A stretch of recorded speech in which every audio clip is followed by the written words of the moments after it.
The night everything changed, I was sitting alone in my kitchen eating microwaved soup and finishing bookkeeping work for a client. It was close to midnight.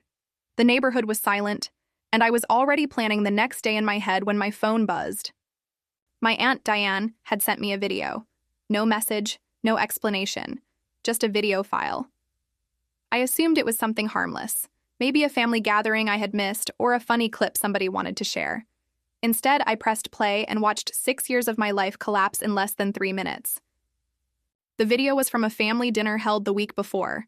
I had skipped it because I was buried in work. The camera pointed toward a crowded table filled with familiar faces. My mother, Evelyn, my brother, Travis, my sister, Lauren, cousins, relatives, and neighbors. Then someone said my name. The room erupted with laughter. Travis stood up and began mocking me, hunching his shoulders and pretending to stare at an invisible calculator. "Here is to Madison," he announced. 34 years old, no husband, no kids. Just spreadsheets and receipts, a professional loser. Everyone laughed. Lauren covered her smile with a wine glass, but she was laughing too. Then my mother raised her hand to quiet the table. "Leave her alone," she said. For a moment, I thought she was defending me. Instead, she smiled and added, "She should be grateful. Paying everybody's bills is the only thing that makes her feel useful." The laughter became even louder. I sat frozen in my dark kitchen, staring at the screen. For 6 years, I had carried that family. I paid the mortgage, I paid my brother's truck expenses, I paid my sister's rent, I paid school tuition for my niece and nephew. I covered medications, utilities, insurance, and emergencies, yet the people benefiting from my sacrifices saw me as a joke. Oddly enough, I never cried. Something colder settled inside me. I paused the video on my mother's face and opened my laptop. I am a bookkeeper. Numbers are the one thing that never lie, and for the first time in 6 years, I decided to look at all of them. My name is Madison Carter. I built my career from nothing. I attended community college at night while working during the day. Eventually, I became the trusted bookkeeper for several local businesses. People hired me because I never missed details. I never guessed. I verified. Unfortunately, I never applied that same discipline to my family. After my father died 6 years earlier, everything began with the house. The mortgage was falling behind. My mother could not refinance. My brother had terrible credit. My sister had no stable income, so I stepped in. The bank approved a new loan because of me. The house was placed in my name. The mortgage was placed in my name. Every legal document carried my signature. I never cared about ownership. I only wanted my widowed mother to stay in her home. After that, the requests never stopped. Travis needed help with his truck. Lauren needed temporary rent assistance after her divorce. The children's tuition became my responsibility.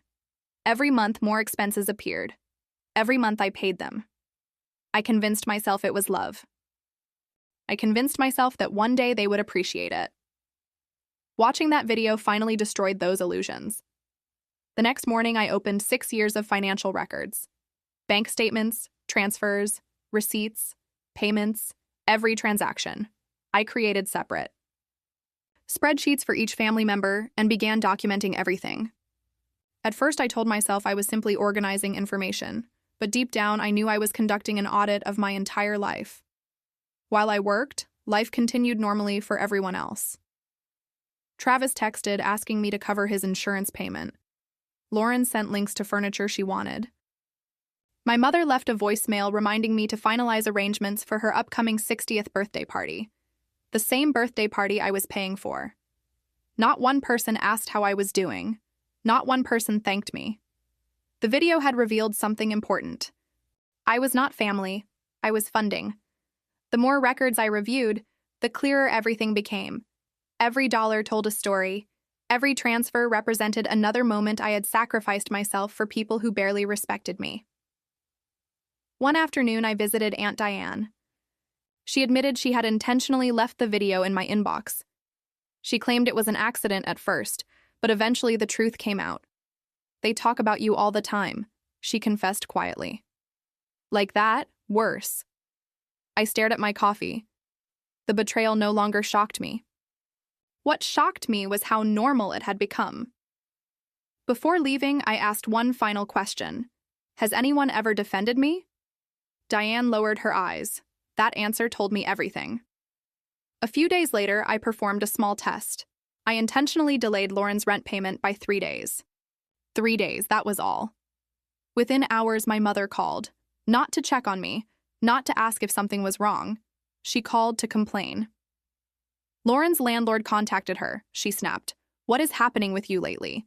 6 years of support meant nothing. 3 days of delay made me the villain. After hanging up, I walked to my filing cabinet and pulled out the folder containing documents for the house. I spread everything across my kitchen table. There it was, the deed, the mortgage, the title records. My name on every page. The house where my family gathered to mock me legally belonged to me. I sat there for a long time staring at the paperwork. Then I finally added up the numbers. 6 years, every payment, every sacrifice. The total appeared on my screen.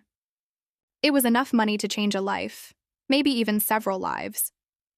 I cried for exactly 4 minutes, not because of the money, because of the time, the birthdays I missed, the vacations I never took, the relationships I never pursued, the years I spent being useful instead of being happy. When the tears stopped, I created a plan. The first day of the next month happened to fall on my mother's birthday celebration. The entire family would be there. For once, I decided not to hide the truth. I prepared 4 large envelopes. 1 for my mother, 1 for Travis, 1 for Lauren, and 1 containing a complete schedule showing when all financial support would end. Inside every envelope were records, dates, amounts, facts, nothing emotional, nothing exaggerated, just truth. The day before the party, I received one final reminder of why I was doing it. I visited the event hall to check preparations. Travis was already there, drinking beer. When he saw me, he laughed and pointed. Careful, everybody. Don't upset the family ATM. Several cousins laughed. My mother ignored it completely. Lauren rolled her eyes when I mentioned vendor invoices. I stood there realizing they genuinely no longer saw me as a person, only as a resource. The only exception was my younger cousin Emma. She followed me outside afterward. Are you okay? She asked softly. That simple question almost broke me. Nobody had asked me that in years. Not because they were cruel, because they never considered that I might need anything. I smiled and told her I was fine. For the first time, it was true. The party arrived. The hall was packed. Relatives filled every table. Neighbors chatted near the cake. My mother moved through the room accepting praise and admiration. Eventually, she tapped a glass and smiled toward me. Madison would like to say a few words, she announced proudly. She always takes care of everything. Polite applause filled the room. Everyone expected a heartfelt tribute. Instead, I stood holding the envelopes. Thank you all for coming, I began calmly. Then I walked to my mother and handed her the first envelope. Inside is the deed to the house, I said. Her smile faded. I explained that I had purchased the property after my father's death to prevent foreclosure. I explained that I was transferring ownership back to her. Then I explained the mortgage responsibilities that came with it. Confused whispers spread across the room. Next, I handed envelopes to Travis and Lauren. Each contains a complete record of every dollar I have paid on your behalf during the last 6 years. Silence settled over the hall. The kind of silence that arrives when truth enters a room. I continued speaking. For years, I believed helping family meant carrying everything alone. Recently, I learned that many people here think I should be grateful for that opportunity. So tonight, I simply wanted everyone to understand who has actually been paying the bills. My mother exploded. She accused me of humiliating her. Travis shouted that I thought I was better than everyone else. Lauren opened her envelope and began crying. But none of it mattered, because for the first time, I wasn't trying to convince anybody of anything. The evidence was sitting in their hands. I waited until the shouting stopped. Then I said the only thing that truly needed saying, I am not asking for gratitude. I am not asking for apologies. I am simply done paying to be the family joke. The room remained silent. An elderly neighbor who had known my father shook his head and quietly said, "Seems like the person they called pathetic was carrying all of them." Nobody laughed after that. I set down the final envelope. "All financial support ends on the 1st of next month," I said. Then I picked up my coat. I thanked everyone for attending, and I walked out. No yelling, no dramatic exit, no slammed doors. I simply stopped holding them up. The aftermath came quickly. My mother learned what the mortgage truly cost. Travis sold his truck. Lauren downsized her apartment and found work. Predictably, some relatives accused me of abandoning family. Others had been in that room and knew exactly what happened. I never defended myself. The records spoke for me. Life became quieter, then it became better. I accepted new clients. I took weekends off. I traveled. I slept without worrying about somebody else's bills. Most importantly, I learned the difference between love and obligation. A month later, Aunt Diane texted me. "You did the right thing. I am sorry I never spoke up." I thanked her. Nothing more. The only family member who remained close was Emma. Our relationship worked because neither of us kept score. We simply cared about each other. Looking back, I learned something I wish I had understood years earlier. Generosity is a gift, not a lifelong contract. The people who truly love you appreciate your kindness. The people who only love your usefulness panic when it disappears. 6 years of silence ended with 4 envelopes and one uncomfortable truth. Sometimes the strongest thing a person can do is stop carrying people who refuse to walk beside them.